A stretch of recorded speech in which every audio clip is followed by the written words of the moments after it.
सिमरन की छोटी बहन विभा माँ के होते हुए भी सिमरन के ही पीछे लगी रहती थी। सिमरन, आ गई हो तो इसे खाना खिला दो।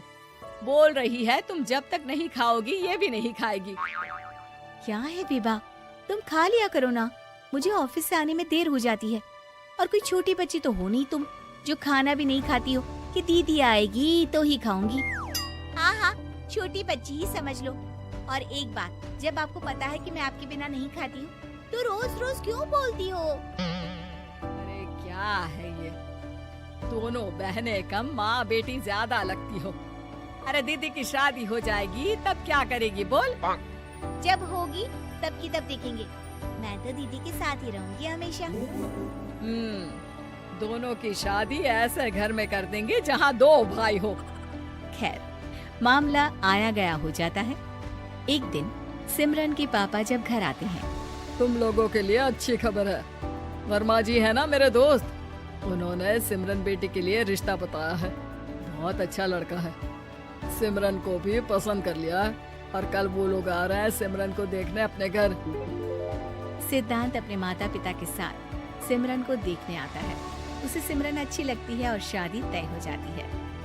सिद्धांत की माँ कहती है, अब तो हम लोग ले जाएंगे जल्द ही अपनी सिमरन को यहाँ से।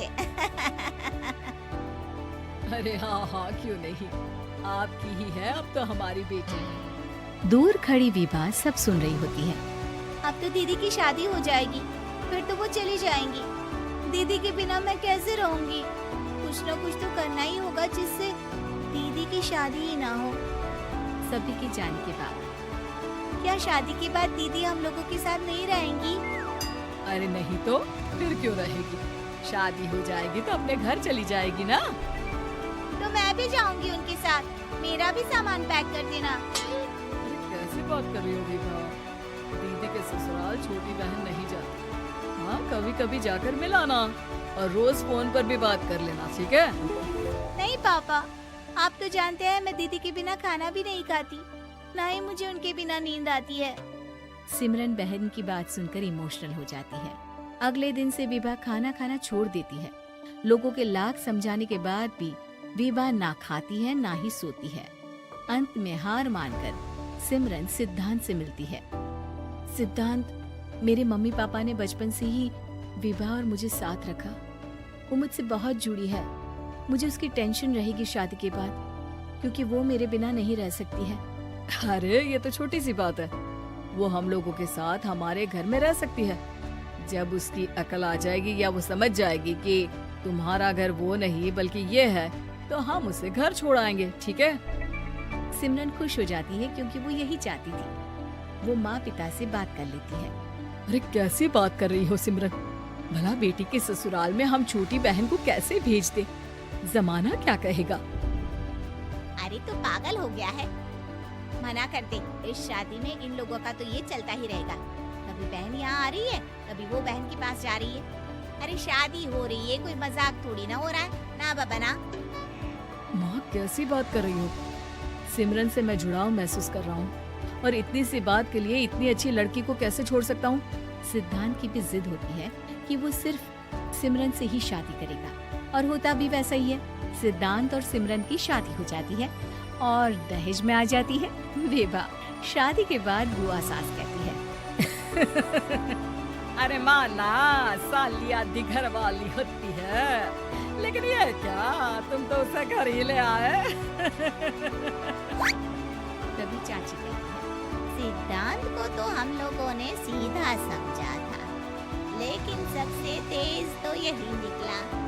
अरे देखो कैसे दहेज तो नहीं लिया, लेकिन साली पर कब्जा कर लिया। सिद्धांत ने इस और तो सोचा ही नहीं था, लोग उन लोगों के बारे में ऐसी भी बात करेंगे।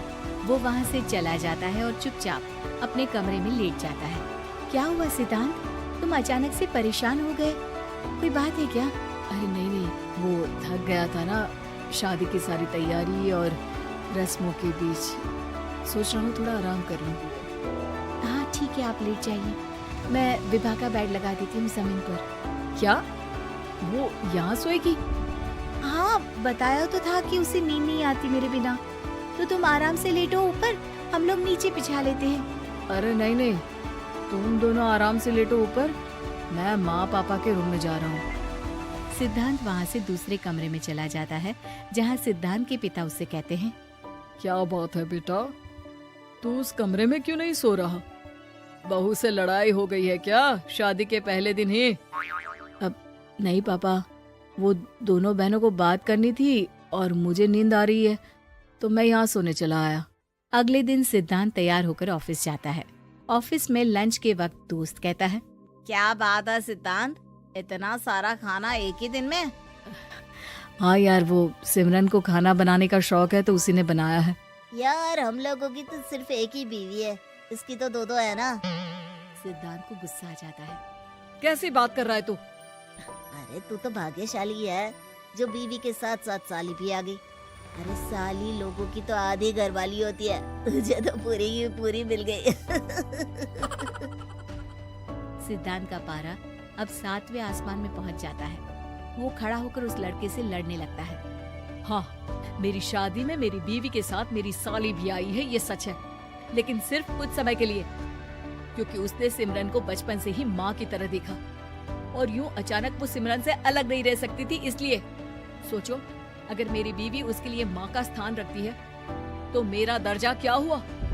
तभी वहाँ बॉस आ जाता है। माफ करना सिद्धार्थ, यहाँ इस मेंटल लेवल के लोग हैं, जरूरी नहीं साली सिर्फ आधी घरवाली ही हो, कभी वो छोटी बहन तो कभी बेटी भी होती है। वेल डन सिद्धांत। सिद्धांत को अब ऑफिस में कोई कुछ नहीं कहता, लेकिन आस पड़ोस का वो तो वही हाल रहता है। सिद्धांत ऑफिस से घर की ओर आ रहा होता है कि रास्ते में उसे अपनी कॉलोनी का दोस्त मिल जाता है। क्या बात है, चेहरे की चमक बता रही है, शादी से बड़ा खुश है तू, क्यों? हाँ यार, अच्छी लड़की और अच्छा परिवार मिलना कहाँ होता है जल्दी आजकल। यार हमें भी दिला देना ऐसा परिवार जहाँ एक के साथ एक फ्री की स्कीम चल रही हो। सिद्धांत को फिर गुस्सा आ जाता है। वो दोस्त को मारने के लिए हाथ उठाता ही है कि वहाँ विभा आ जाती है। अरे जीजू रहने दीजिए ना, ये लोग नहीं समझेंगे कि इंसानियत क्या होती है। ये सच है कि दीदी से कैसे दूर रहना, ये मुझे पता नहीं था। आपने मुझे दीदी के पास रहने का मौका देकर ये समझने का मौका दिया कि लड़की का असली घर उसका ससुराल होता है। मैं समझ चुकी हूँ, मैं जा रही हूँ जीजू, लेकिन मैं खुश हूँ कि आपने मुझे अपनी छोटी बहन समझा। सभी उन लोगों को देखकर ताली बजाने लगते हैं। विभा अपने घर चली जाती है और सिद्धांत खुशी खुशी सिमरन के साथ रहने लगता है।